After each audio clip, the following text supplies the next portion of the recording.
Hello, Martin here. My local hospital is currently having a toy drive for their children's department, and they have an Amazon wish list, which I'm going to link in the episode description. I know Christmas is a really difficult time of year for everybody, but I would really, really appreciate it if you could please donate some of these toys. Okay, let's just get on with the show.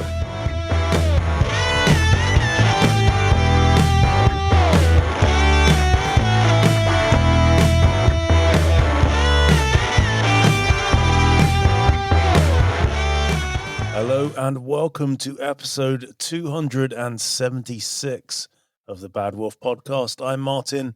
Joining me this week, I have Chris. Hello. And Sam. Hello.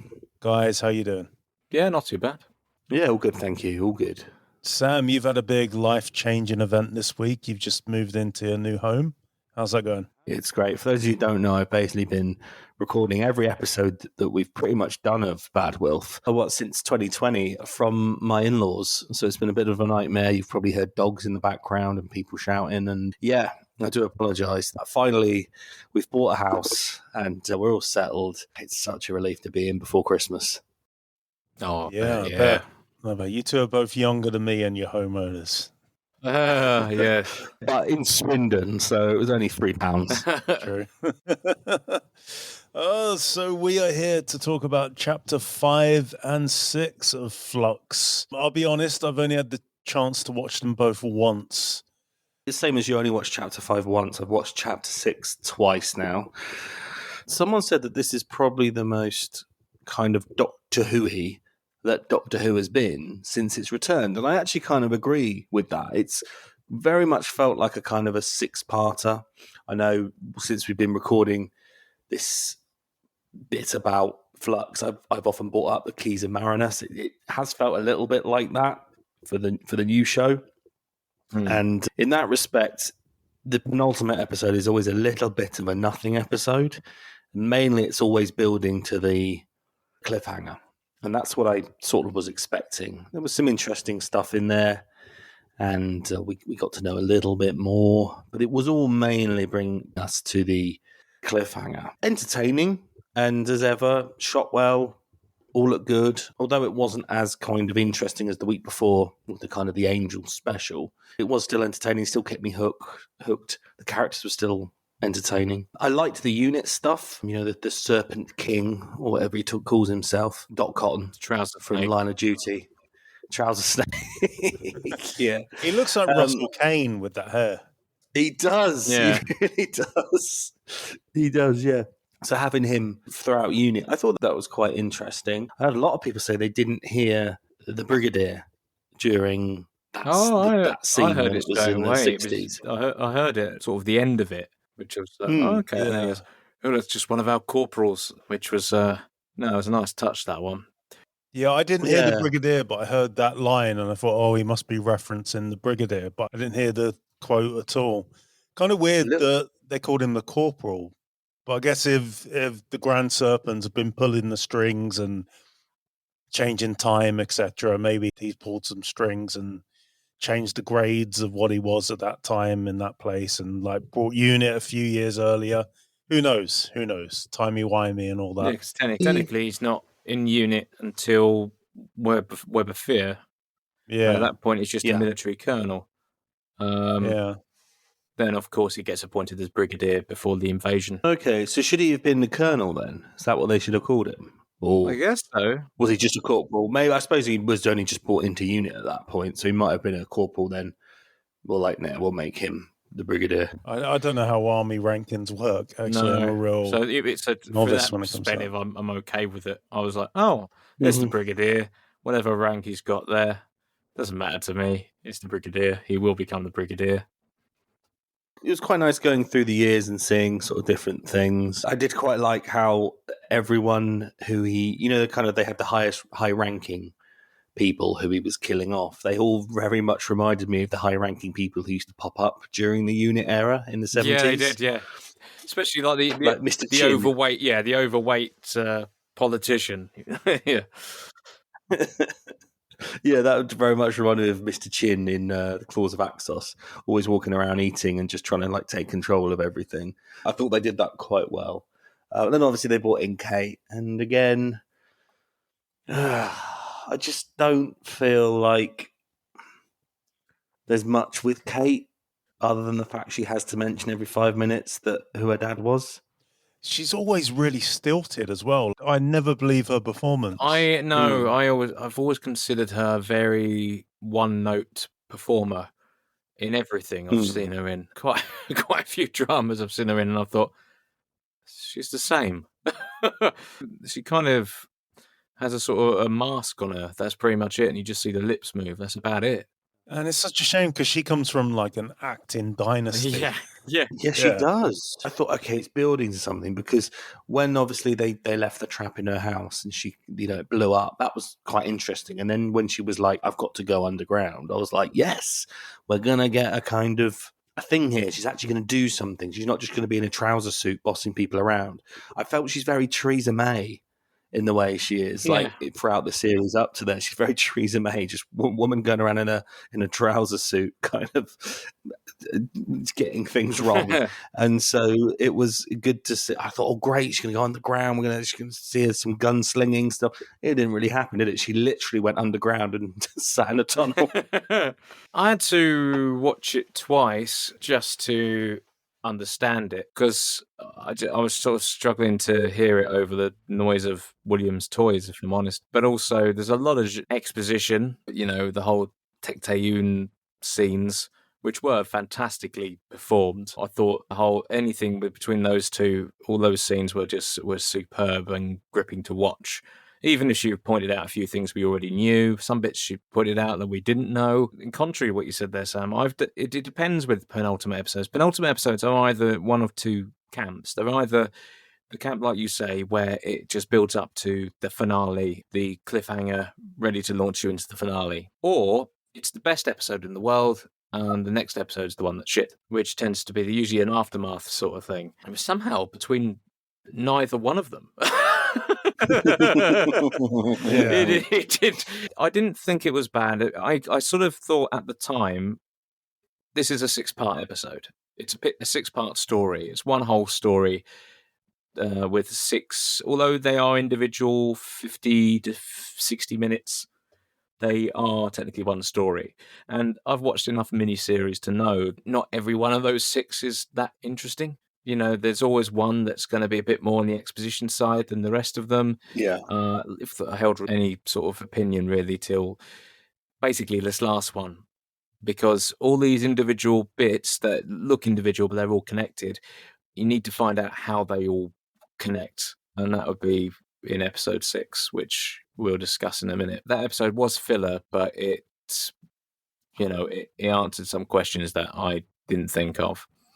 Yeah, I really enjoyed the stuff with Dan, Yaz, and the Professor when they were like globetrotting and the Hermit trying to find answers. Hermit. Yeah, and I found that a bit too silly. It was. It was a funny joke that got dragged on. It was like a Family Guy cutaway gag. The joke was there and it just kept continuing and still really made no real difference to the plot, as we'll discuss in episode 6. No idea what that was about. It still meant nothing. I would have taken a whole episode of those 3 just traveling around trying to figure out what's going on. So much in this episode would be a decent episode in its own. Unit getting infiltrated, Kate having to go on the run. That's a fascinating episode in itself. Yeah. And it just feels like we didn't really get enough time on any of those. And I'm sure Big Finish are rubbing their hands together going, right, that's 75 ranges we can get out of this. They're going to have the one with the bloke at the top of the mountain in the pool just going, I'm teasing you all the time. Episode 5, it was fine. We got more of the Bell and Vinder thing, which I've not been a massive fan of. Yeah, we'll discuss the outcome of that. Someone got really pissy with me because I tweeted this, but I was like, whatever, mate. To sort of misquote or paraphrase the 8th Doctor, Doctor Who fans always seeing patterns in things that aren't there. So anything that happens has to be more than what it is. Bell and Vinder, 2 people lovers trying to get united again. Universe gone mad. Oh, it must be the Doctor's parents. It's the Rani's godparents or something like that. All these various things. It's Omega. It's all Omega. It's the Master's barber. Yeah, and so they're coming up with all these different things like, oh, what if this? And they're really serious about it, and it leads to serious conversations on Twitter from people who, and all right, okay, yeah, as the person who argued with me was rightly so, that people are entitled to their view, blah, blah, blah, blah, blah. I'm not saying that you're not. But the way they took it so seriously, it was like watching fucking Question Time. I was like, the rest of us are sort of like watching, go, what the fuck are you talking about? just watch it for what it is, All I will say, mate, is there are still 3 specials to come, so they could very well end up being the Master's barber. There's an interesting thing that I mean, you're absolutely right. I mean, I suppose some of the fun is that people kind of like to guess, and is this, and people come up with predictions, and I'm pretty sure we've probably done it before on here. I know other podcasts do as well. They kind of try and predict what the outcome is. But do you think sometimes that can ruin the overall story? Yeah. I mean, I go back to. I mean, we're going to get onto the episode 6 in a minute, chapter 6. But I will be honest, I've never really, and I'm going to be, I think, very fair on chapter 6, because if I'm honest, I've never really enjoyed any of New Who's season finales, because I think I've always guessed something more bizarre. It all started with the Bad Wolf thing, where we were encouraged. Fans were encouraged back then, before really social media, on the Doctor Who website. There was a whole section, I think it was like doctor2.com/Bad Wolf. There was all this stuff on there. Like, there was a song about Bad Wolf, there was the nursery rhyme, there were things, there were little hidden messages and stuff, and it was all like, oh my god, who is the Bad Wolf?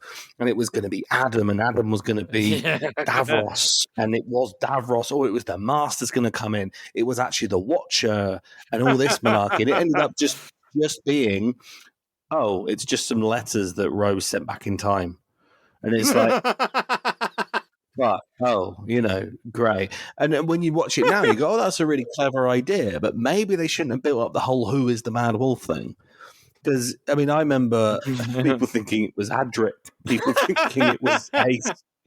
Because Ace was missing, and she was going to tell him, Adric, because he'd been there since the beginning of time, because he crashed.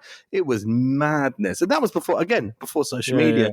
Same for me with the series 2 finale. The Genesis arc, I was convinced was going to be Genesis of the Daleks.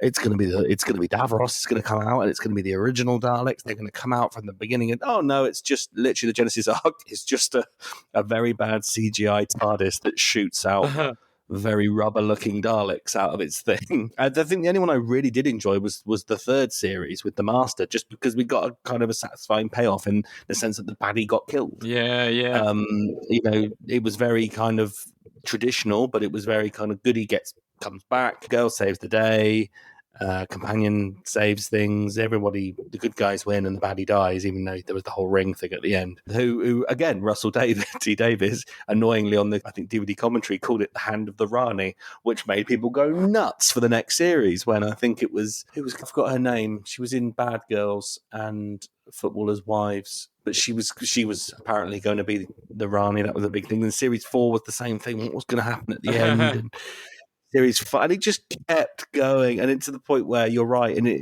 every time it comes to a season finale, someone's got a mad idea out there. So I think you're right. It has been very much encouraged, I think, with the new series, and especially now. Social media is there, but I do think sometimes it's best to avoid you never had that watching Monster of Peladon, did you? No one. You stand at the end and goes, oh, what if Agador mauls all of the Ice Warriors single-handedly? About 10 years ago, some genius put together a fake Twitter page of what Twitter would have looked like in the 70s. The 50th anniversary of the show was coming up. And there was all these rumours, and there was like, oh, Amy and Rory aren't going to be in it. What's the point? Oh, what, Susan's not going to be in it. The 8th Doctor's not even going to be in it. All this, Eccleston's not going to be in it. And someone mocked up this. I tried to find this not long ago, but it's long gone. But it was almost about 10 years ago. Someone knocked up a fake Twitter account for what the 70s Twitter would look like if it was around for the Three Doctors, and it's everyone going, "No, Ian Chesterton, are you having a laugh?" like, oh my god, who's Omega? Omega is Susan. Susan's got to be Omega, and it's like, all this really. And you're right. We weren't all sat around in the 70s going, "Who do you think Omega is?" Do you think it's a war machine? Do you reckon he's got a war machine up there? If the war machines aren't in it, it's not real Doctor Who. It's not real Doctor Who. I think that's affected it. And I would say to a lot of people when they speculate, I go, maybe don't speculate, because I was the sort of person who was convinced Donna was Romana. And, I was very convinced that was going to come out, that when she died, she was going to touch the hand, and it was, madness. So, yeah, I always sort of try and not speculate now, because it always ends up being, never being quite as romantic or quite as ambitious. Yeah. And quite rightfully, as people speculate. I'm like that with Doctor Who castings as well. Usually, I every suggestion anyone has, I think is absolute shit. But I just every one of them, every single one, I just sort of listen to see what they nominate, and I go, no, that'd be shit. And then every time it's been someone who completely out of the blue that I've not either suspected at all, and that's how it always should be. Is unfortunately, then again, as you say, with finales, which I suppose, Martin, unless there's anything else you want to add on what you thought of it, do we want to move on to the last part? Yeah, I think we should just move on to the next part. Well, I do have one more positive to say, actually, about it, about the ending, because I was mentioning it's kind of building up to the cliffhanger. I did think it did put the Sontarans in a really strong light at the end, and I thought that was very good, because I liked the idea of them getting the upper hand, but not really doing the groundwork. They kind of got the Serpent King to do all of his work, and they kind of swapped in at the end, just did a deal with him, and came in. I thought that they've just, for the first time ever, and the last time, sadly, owing to what happened in series in episode 6, they took everything that should be right about the Sontarans, and they bottled it, and they did it so well, because I like the idea that they're a warrior race, but they're also a very vindictive and cowardly. The fact they didn't do anything to take over the Earth other than get someone else to do the work for them, I think that was fantastic, because it's funny in a way, but not in a silly kind of slapstick throwing things at people and talking about milk teat or whatever. It was very good. I thought that was great, them taking over at the end, but not really doing much. They didn't have to fight for it. They literally just like, yeah, you've done your work. Now it's ours now. Cheers. Yeah. I was like, yeah. So that and it was good. Then you knew they kind of had control of the Earth, and it's like, good. We've got something here. They are a big threat. They're the big bad.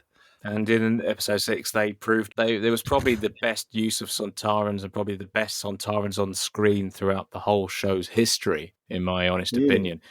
Give or take the one that liked chocolate, although that was amusing for a moment. It was Jesus Christ, that was although I did laugh the moment he says, "Okay, man, you go outside."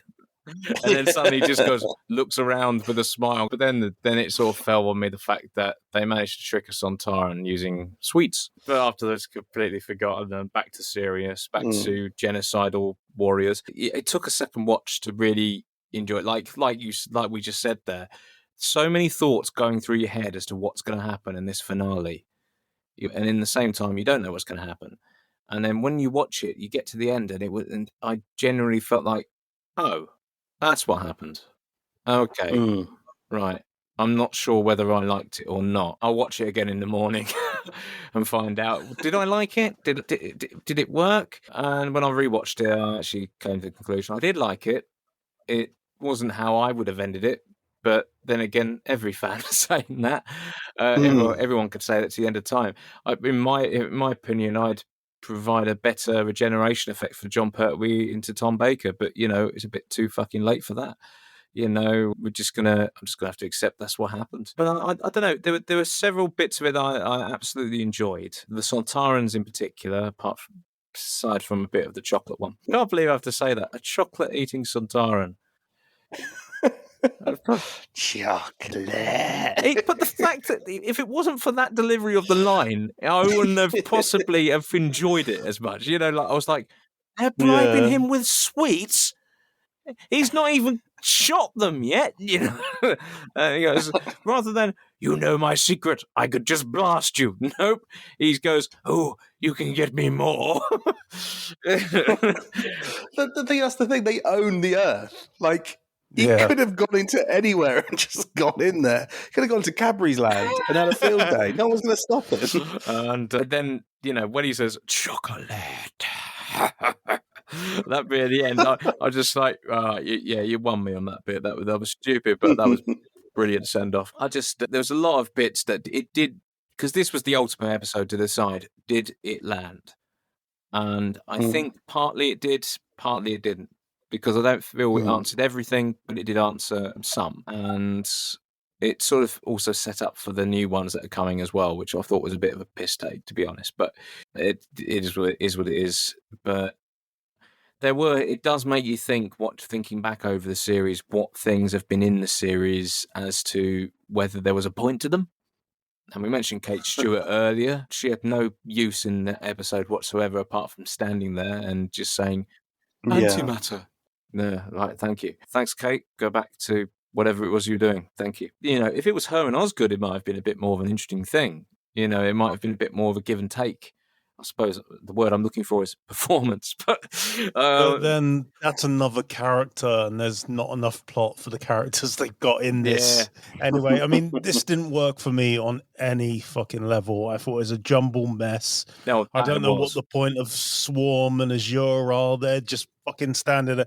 They might as well have had moustaches to twirl as they're doing their stuff. Yeah, they were wasted, weren't they? The Grand Serpent, it's like, well, what was the point of him? Like, you could have just condensed this and just had him as the series villain.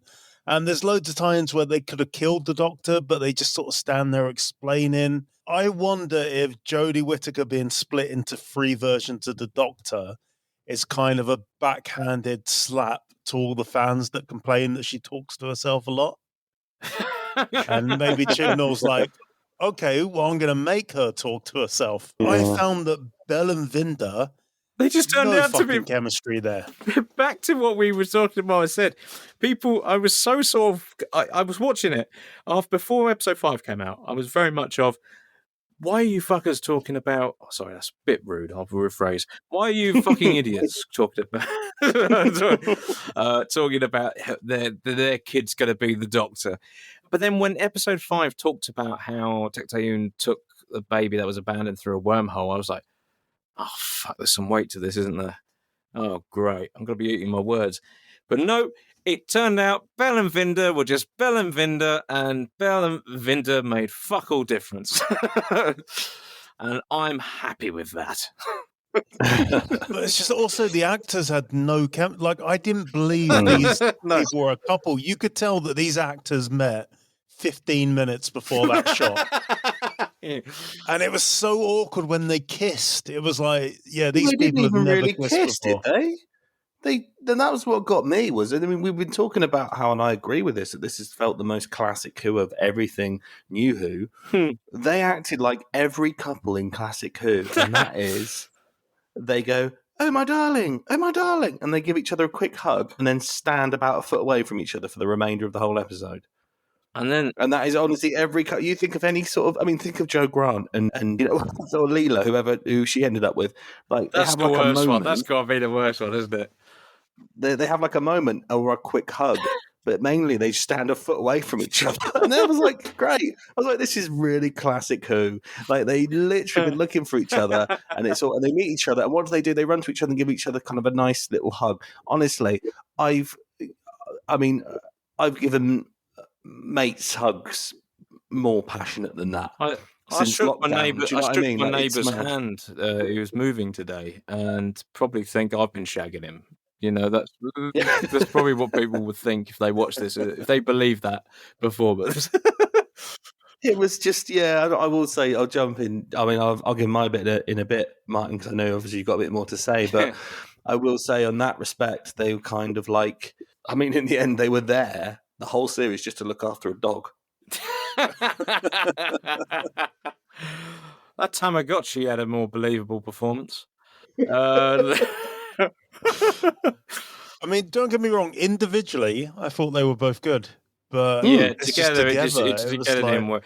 I'll tell you the other thing that I found very bizarre though was Diane, and Dan. For some reason, in their last scene, which was just a scene after their last one, where they were like, "Oh, thank God you're okay," and they're all sort of like happy to see, and the next one he goes, "Actually, I don't really want to go for a drink with you after all."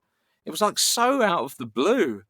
Someone went and posted on Twitter saying, just because he's nice doesn't mean it turned it into some kind of sexist viewpoint that just because they were it looked to be an item they just had to be or something like that. No, it was only in that last scene was so out of character. I don't know what happened. It looked like it was all going ahead. It was just a shock. That was. I saw some people saying that as well, and saying, oh, she doesn't owe him anything or anything like that. It's like, look, it's not offensive to want them to be together. Like, they were both sweet characters, and we kind of rooted for them. That's why we got behind the characters. They were a love interest from the very first episode, and he was pining for her. He went through all that basically to try and get her back. I do think it's interesting that she didn't, but unfortunately that whole kind of I don't want to go for a drink with you thing was nothing more than to move the plot on and have Dan join the TARDIS team. And I think that was very lazy. What I think would have been more effective is if he'd gone and done all his thing at work, he'd gone to her work and done all the kind of the fake tour thing, and then another woman had turned up and he'd gone, where's she today, and they go, I'm sorry, she's not come to work, she's left town. Because it would have meant, like, I think what we're supposed to get from this is that she's been through so much that maybe she's not ready to go back to normal life yet. But if you've gone to work and presenting yourself as normal, to suddenly just dislike Dan is a bit strange. I think that was a really interesting point that if it had been done properly, I think that would have been really good. It felt like we were missing some important scene, or something that... It's a bit like, I love the end of The Runaway Bride when Donna, he's like, oh, Merry Christmas, and makes it snow, and he's like, well, come with me then. Donna's like, no, this has been nuts. Like, my fiance's dead, and he isn't who I thought about. A giant spider came for me, and you just made it snow, and you petrifies me. And he's like, God, yeah, actually, you're right. And I like it when it's also in the period of, what is it, the Waters of Mars, when he brings the two younger guys home. They're petrified. I like that. I think it would have been more effective to have her not go to work and have her just left town and gone to stay with family or something, because it would have. I think we didn't need to know the ins and outs. I think that would have been enough for us to have gone, right, she's been through some real shit here and she's not ready to return to Liverpool, come back to normal life and things like that. Just saying I don't want to go for a drink with you isn't enough, I don't think. And that was kind of going back to kind of, I think Chibnall's done so well with characters this season, and to just do something like that was very strange. I absolutely agree. She doesn't owe him a drink, and just because they've been through that, fine. I think there'd be a bigger reason for her not to want to return to normal life. And if she did that, I don't think she'd go back to work in the same way, as I said.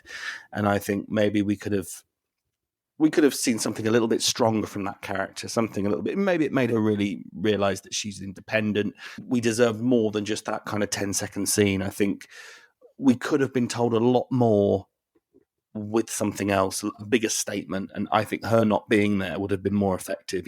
Him coming on there thinking it's going to be like the first scene. Is she going to, and then she's not even there. I think that would have had the same effect of him being sad and feeling that rejection. But it would have meant a lot more. We would have known a lot more about her character. So yeah, that was a little bit of a misstep for me, a bit of a rush job. Yeah, I agree. If you're just going to have her turn him down, then what's the point of having her in the previous episodes? You could have easily just introduced her in the first one, and then he doesn't show up for the date. He then goes back to the museum when he's back in Liverpool, and she's pissed off with him and doesn't want to go. Like, there's no character progression. No. There. And like you said, Sam, if she hadn't been at work and they were like, no, she's moved away, that would have been a bit more heartfelt and that would have felt more realistic. But it's just like, it completely undermines it. Why are all these characters there when you can streamline this? Like, you didn't need Di throughout this whole series if she's not going to want to go for a drink with Dan at the end. You could have cut her entire storyline out of that, and you could have streamlined it.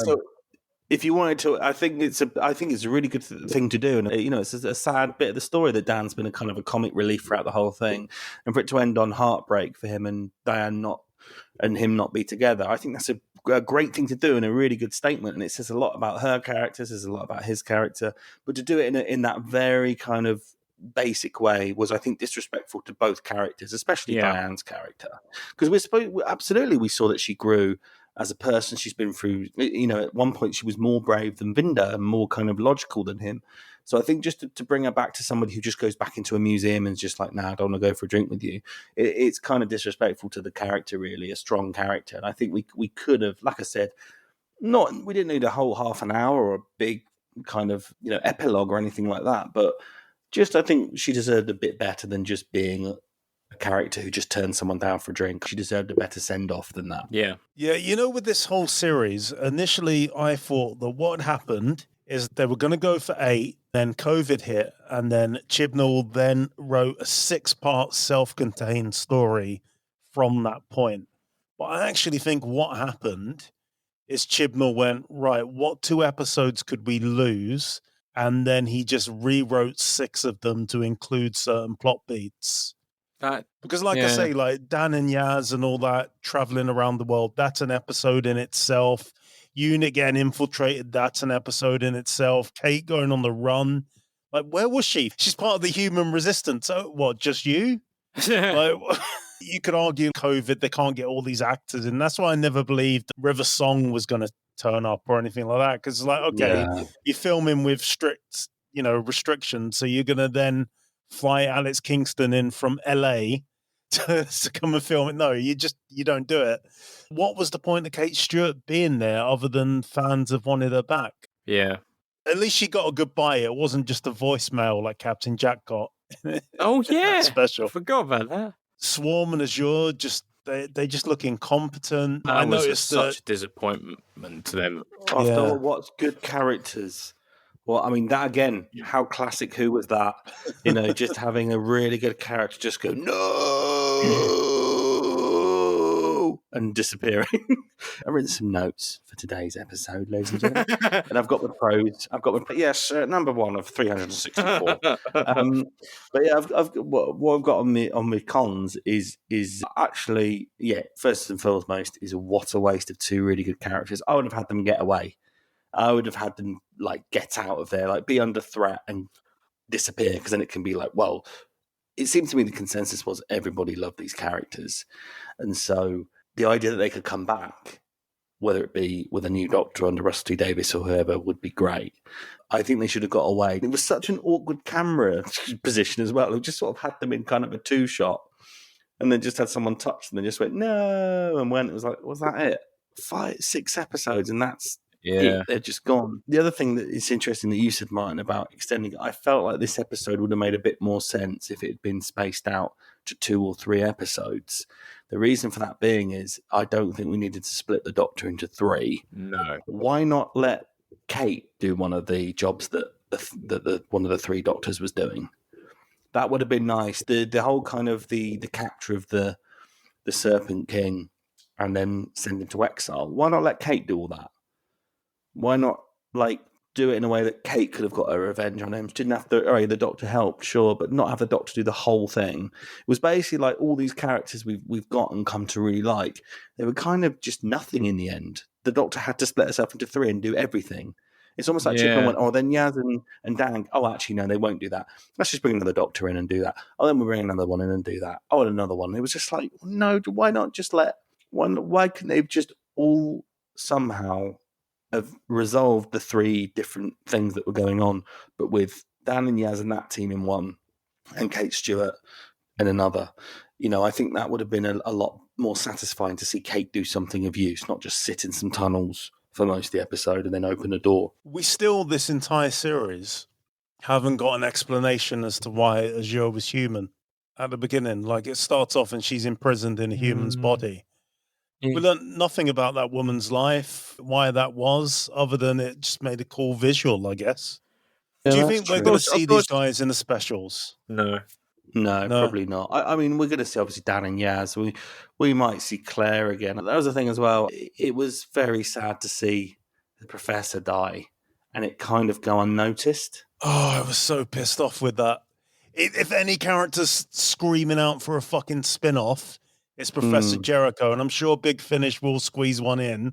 But as a proper TV spin-off, he's the best written character in the entire fucking Chibnall era, and he just goes out like that. Why couldn't he go back to the 60s with Claire? I do wonder how much like COVID impacted this. Is it like we can only have 5 actors on set this day? So right, you've got to go. We can't just have Kate in a room by herself. So we have to split the Doctor in 3 to have the Doctor then, because the Doctor's got to explain. And I just wonder if like the filming restrictions played any part in this kind of jumbled mess. I don't know. I mean, the Josie Williamson thing, I think it was okay because I kind of thought, he's kind of done his job, and to let him go back was quite nice. It was quite a nice scene of him, because we know that obviously he lived a full life. So for him, and we never really got any explanation to the tunnel. So to have him sort of come back with this secret, I thought was kind of fine, and that was kind of a fitting end. I mean, Professor Jericho, you know, him sacrificing himself again, absolutely fine for me. I think it was fine for him to do that. You know, it would have been nice to see him go back with Claire, but if he's going to sacrifice himself, then at least just take a minute just to sort of mourn him. Do you know what I mean? You need to mourn him for a little bit. I did like the whole idea of the Sontaran trying to trick enemies, but I mean, come on. Why would you call a meeting and the entire race turn up? Do you know what I mean? Well, it'd be like if an alien. Why they haven't all died is because they of course not. I mean, if I like don't know, some actually, aliens if the came Flux here, was coming around destroying everything, it would be a case of that makes sense. Yeah, actually. you know, they're all under threat. I mean, if we go back to Pandorica Opens, they all united to lock the Doctor up because they thought he destroyed it or put away their differences. I thought it was a really good strategy, actually. It was like, why are they doing this? Why are the Daleks and Cybermen in? And then sort of, okay, that's quite cool. And then obviously they flip it around. But the one thing that I thought that that would be a more satisfying end for Swarm and Azure would be them opening the passenger and then being fluxed with the stuff that's inside him. I thought Jodie did very well, and Jodie again, too many really. doctors. Well, apart from the 3 Doctor bit was naff, but there were performances that she gave throughout this entire run, including in this episode. Particularly the scene I actually really enjoyed the most, and I believed, she's the Doctor, was when Azure was talking to her. It was just them. While Swarm's faffing around with the Ood, which I'd like to think if you turn the camera, you know, the Ood will be going, you don't want to be pressing that button. And he's just, will you fuck off? That sort of bickering or whatnot. But that whole scene between the two of them was probably one of the best acted villain and Doctor scenes ever, because she was practically wounded and she just excelled in this series, I must admit. It sold me on her. And same as when she was talking to the evil version of her, in the darker coat.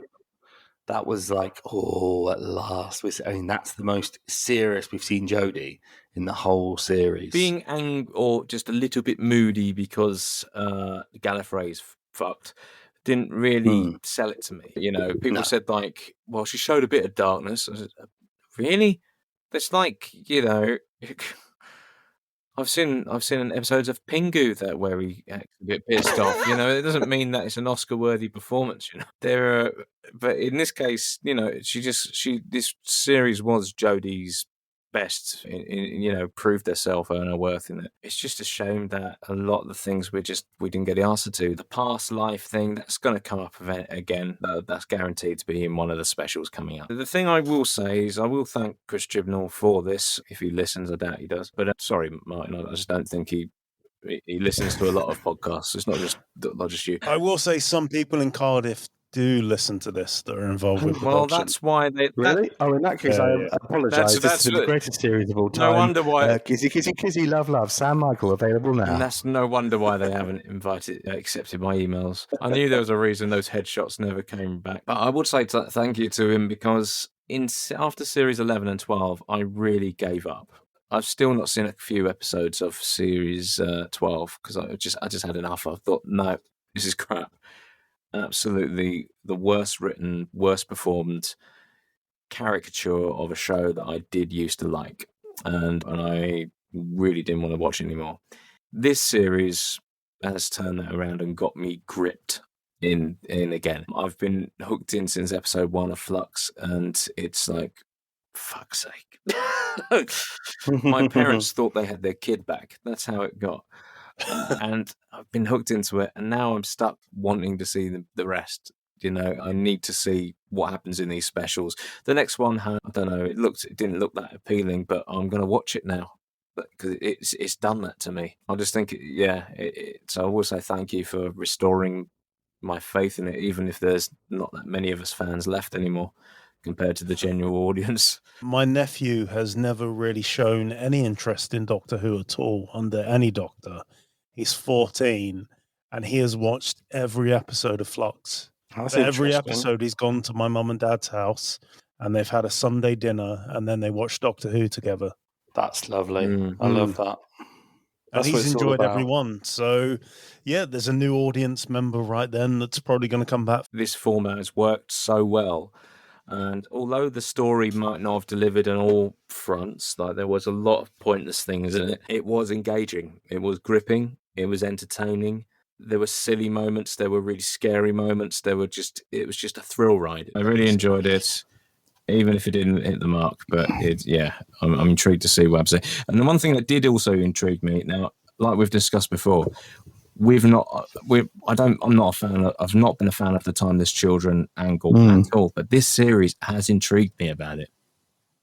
Not in the sense that, and even elaborated on it. It wasn't just something that went, oh, what you knew was a lie, and just went, all right, well, it doesn't matter. There were previous Doctors, and so on. It didn't, because of Jodie's performance in this particular run and how she confronted Tecteun about it all, just cemented to me how she was the first Doctor was always William Hartnell. Yeah. And that will never change. The only difference is that there were lives before that even he wasn't aware of. And, it was almost separate. And I even had the thought that perhaps maybe if it is across different universes, I think we spoke about it on WhatsApp, but what if it was they were Doctors of a different universe or so on, or thrown into each one? So this universe's Doctor did start with William Hartnell. Yeah. And the previous ones did have the Fugitive Doctor and so forth. But I still think that could be the case, actually, yeah. But either of them, it works. It kind of, I'm like, okay, fair enough, you've expanded on it now. Because I suppose at the first it was a knee-jerk reaction to, what the fuck are you talking about? What are you telling me? You're telling me the Doctor nicked his TARDIS several fucking times? I think, this is going to be the centenary special where this is resolved. I think the New Year's Day one, Eve of the Daleks, that's going to be standalone. And then I think we'll probably get one around Easter that'll be standalone. And then we'll get the Fob Watch answer with her last regeneration one. And I think Joe Martin's going to be in that. That's the one where it's going to have Bradley Walsh coming back. I wouldn't be surprised if that centenary one is like a 90-minute special or something. Yeah, sounds like it. And I'll say the same thing as Chris, really. I think, I wasn't massively keen on Series 11, Series 12, and I think this has been really good. It's a shame this wasn't Jodie's first series in a way. I like this format of kind of, you have to go in, if you missed last week's, you can't pick up this week, you need to watch it. And I hope that this carries on going forward in the new Russell T Davies era, that it's kind of, a long-running drama series. Lots of positives. The cat, for once, dialogue was better, characters were better. We knew who these characters were. We'd had so many seasons of characters who had no kind of continuity to them. We never got to know the fam, but here we know who Dan is now. Yaz has been so much better. Doctor's been so much better. Dr. Jericho's been great. Claire's been great. Vinda's been great. It's just been really nice to see proper character development, and I think it proves that Chibnall needs more than just a 1-hour episode to develop a character, and quite rightfully, it's a hard thing to do. He just needs to stop adding others while he's developing one. Yeah. So it's been great to see that. I mean, there's been some negatives, sure. Was I massively satisfied by the ending? No. But then I haven't been massively satisfied by not by many season endings, not just Doctor Who, Line of Duty, as we mentioned earlier, and various other things. If I had to pinpoint one thing that I really didn't like about this season, and I will say there's lots I did like, the one thing I didn't like was the misuse of the Cybermen yet again. I've come to realise now we're never going to get a good Cyberman story in New Who. They've all been rubbish. The Cybermen have been progressively got they've been progressively worse since as they went on. Yeah, I didn't like them in Series 2. I thought they were crap then, and they've only got worse. I mean, I kind of like the 2008 one because it's a Christmas one, but it's nothing really to do with the Cybermen. It's to do with the David Morrissey Doctor story. So, yeah, I mean, it was disappointing that, we saw that glimpse of them in the trailer, and it was like, oh, they look good. And we literally didn't get anything from them. Nothing at all, other than them being tricked by the Sontarans, and 9 of them dying at the hands of one young pregnant lady, which, don't get me wrong, right on, and that's awesome. But at the same time, I want Cybermen, not stormtroopers. It wasn't the fact that they were beaten by, a single person. It was the fact that they just kind of marched forward like stormtroopers just shooting in a direction. Yeah. And that's not what the Cybermen do. They're a lot more calculated than that. They're a lot more dark than that. And they've just not been written very well in the new series as a whole. And that goes all the way back to 2006. So, again, disappointing that, again, we haven't got that. But overall, yeah, it's massive improvement. It's been an enjoyable run. And like I said, there's been some really scary moments. As much as I sort of say the Cybermen were bad, it was great to see the Angels back to their best. I think this has been the best the Angels have been since Blink. So, enjoyable. Again, the Sontarans, like the Sontarans in this finale especially, if not the whole series, have been absolutely phenomenal. And Jonathan Watson, who plays the Sontaran leader, yeah, I think so. Yeah, he's absolutely brilliant. Like, you've got Dan Starkey there as the obvious comic relief still, but there's just no intimidation. And I did watch the Sontaran Stratagem the other day, actually, just to compare, I suppose. And it felt a bit cheaper and so on. But these ones, they felt, especially when he says, the last of the Lipari, that sort of thing. And and that whole sequence where that scene where he just mentions that how all of his race died. And Carvanista is dressed as a fucking dog. That performance was even more gripping as well than Kate Stewart. And just because all you could see were the eyes, of the, or as he was just processing that all of Carvanista's entire race had died. It was just brilliant, and it gave much satisfaction that Carvanista was the one to get his vengeance at the end. I think we're going to see him back in one of the specials. Yeah, oh, yes, please. I even think even if it wasn't planned, it will be now, because I think he's been more popular than people believe. When he turned up, everyone was like, not this Chewbacca wannabe, but he's been really good. And well, they've already filmed them, so he's got they've all been filmed. Well, hopefully he's in it. Just the amount they would have spent on the costume and stuff like that, and still it was under COVID restrictions where they could only use a certain amount of actors. He's coming back. He probably won't be in the New Year's Day special, but either the Easter or the Centenary, I think he'll be in that. Hopefully, because I love the dynamic between him and Dan. And the dynamic between him and Jodie as well. The when he revealed, it was revealed that he was a companion. Oh God, I forgot about that. Yeah. Also, did I imagine this? No, or did he kind of point out that there was a bit more going on? Well, no, he didn't point out anything. Don't be one of those people, Sam. Was there a bit of doggy style going on? Shut up! I've seen Twitter, and I've seen people go on about Thasmin and all this crap. What's Thasmin? Oh, he really baited them. He really baited them with this episode, making the Doctor go, "Oh, she's cute." And the way they were hugging each other and being like, "Oh, I've missed you." He was really baiting that /fiction Phasmin fan base. I really hope they don't pay that off. They won't. What about, so we don't want a bit of... I believe Yaz fancies her. I believe that, no question. But it should never be reciprocated. I know you could argue, well, what about Rose? He should never have done it then either. Never. Well, I'm gonna jump in now and call it, the mixture time. I'm gonna call it Docky style, which is Doctor Who, the dog, Docky style. No, he said, "I'd do anything for you," and I thought, no, well. Sorry, I'm gonna sound like a grandparent. And it was, I'm gonna turn around and say it was the Hartnell. His companionship. And I'm going to say it was the Hartnell Doctor as well, because it was an early Hartnell Doctor who was not only the ball boy at the Liverpool-Barcelona game, was also going out with the dog. So I will come to you, Sam. You got any gigs coming up? If you're in Bristol, then I'm previewing my new show on the 13th of Jan at the Boardrooms at St Nick's Market in Bristol. If you are in Bristol, it'd be really lovely to see you there. So that's Thursday the 13th of Jan.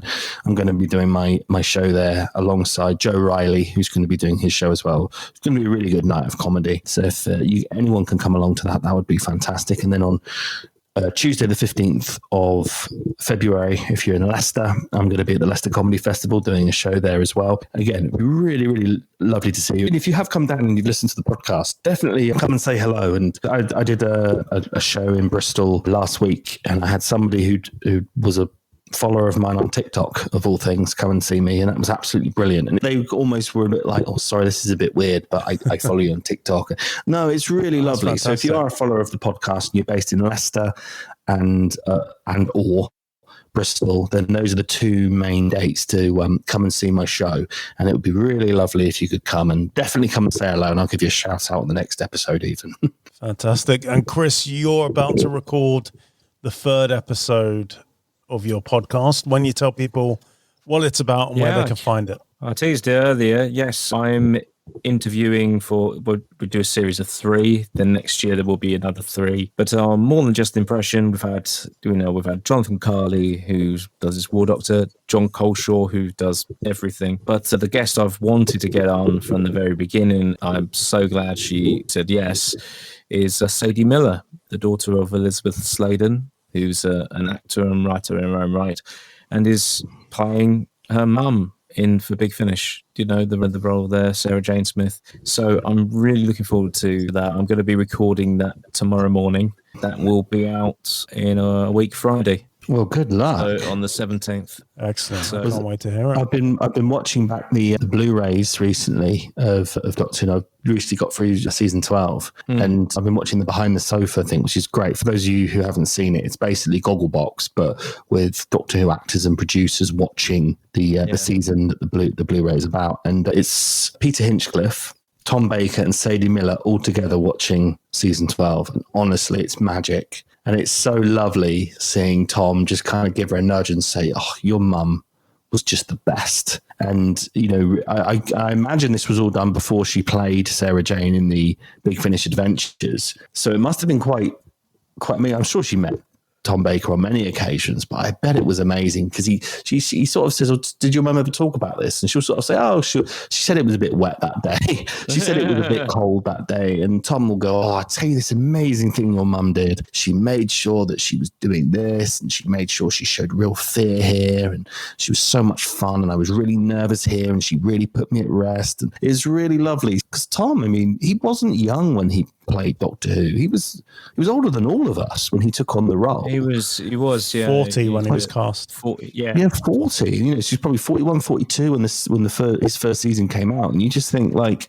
all these years later, still he's now sat with the daughter of one of his best friends and co-workers who created this magic that we all know. The series wouldn't be on today if it wasn't for the great work those two did. And to have sort of sit with their daughter and tell them what they were like must be really amazing, but also amazing for her as well. Yeah, I've not seen any of those because I don't have the Blu-rays, but I'll have to get my hands on those. All right, guys, I'd say that's about it for this episode. I think we're going to come back with a Christmas episode where we'll be discussing Scrooged. So keep an eye out on the feed for that. Good night.